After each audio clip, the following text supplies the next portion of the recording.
Hello, Maimoon മാട്ടുമലാണ്. MKTA മെമ്പറാണ്. നമ്മളുടെ MKTA farm trip Thailand tourism authority invite ചെയ്തിട്ട് വന്നതാണ്. നമ്മുടെ പ്രസിഡന്റ് അനിയാനീഫ് കൂടെയുണ്ട്. പുള്ളിക്ക് പറയാനുള്ളതും കൂടി നമുക്കൊന്ന് കേൾക്കാം.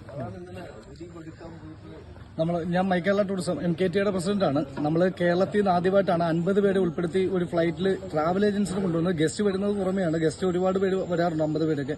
ഇവിടെ ട്രാവൽ ഏജൻസി ഫസ്റ്റ് ടൈമാണ് 50 പേര് TATയുടെ ഇൻവിറ്റേഷൻ കിട്ടിയിട്ട് വരുന്നത്. ആദ്യം നമ്മൾ പട്ടായയിൽ സ്റ്റേ ചെയ്തു. അത് കഴിഞ്ഞ് ബാങ്കോക്ക് വന്നു. ബാങ്കോക്ക് TAT ആയിട്ട് മീറ്റിംഗ് ഉണ്ടായിരുന്നു. ബാങ്കോക്ക് TAT എന്ന് പറയുമ്പോൾ ടൂറിസം അതോറിറ്റി ഓഫ് തായ്ലൻഡ്. അവരുടെ ഇൻവിറ്റേഷൻ കിട്ടിയിരിക്കുന്നത് ഫസ്റ്റ് നമുക്ക് കേരളത്തിൽ നിന്ന് നമുക്ക് മാത്രമായിട്ടാണ് കിട്ടിയിരിക്കുന്നത്. അതിനുശേഷം ബാങ്കോക്ക് പാലസിൽ വെച്ച് അവരുമായിട്ട് മീറ്റിംഗ് ഉണ്ടായിരുന്നു.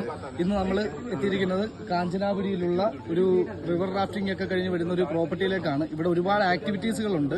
ഇതിന്റെ ഏറ്റവും വലിയൊരു പ്രത്യേകത എന്ന് പറഞ്ഞു കഴിഞ്ഞാൽ കേരളത്തിൽ നിന്നും ഏറ്റവും ആദ്യം ഫസ്റ്റ് ക്ഷണം കിട്ടിയിരിക്കുന്ന TATയുടെ ക്ഷണം കിട്ടിയിരിക്കുന്നത് MKTAക്ക് മാത്രമാണ്. MKTയുടെ 50 മെമ്പേഴ്സാണ് ഇവിടെ എത്തിയിരിക്കുന്നത്. 50 മെമ്പേഴ്സ് ഒരുമിച്ച് യാത്ര ചെയ്യുന്ന ട്രാവൽ ഏജൻസി യാത്ര ചെയ്യുന്ന ഒരു യാത്ര ഫസ്റ്റ് നമ്മളുടെ MKTAക്കാണ് കിട്ടിയിരിക്കുന്നത്. അതുകൂടാതെ ഏറ്റവും വലിയ സവിശേഷത എന്ന് പറയുമ്പോൾ ഇത് കാഞ്ചനാപുരി എന്ന് പറയുന്ന മ്യാൻമാർ ദ്വീപിനടുത്തുള്ള വേറൊരു ഡെസ്റ്റിനേഷനാണ്.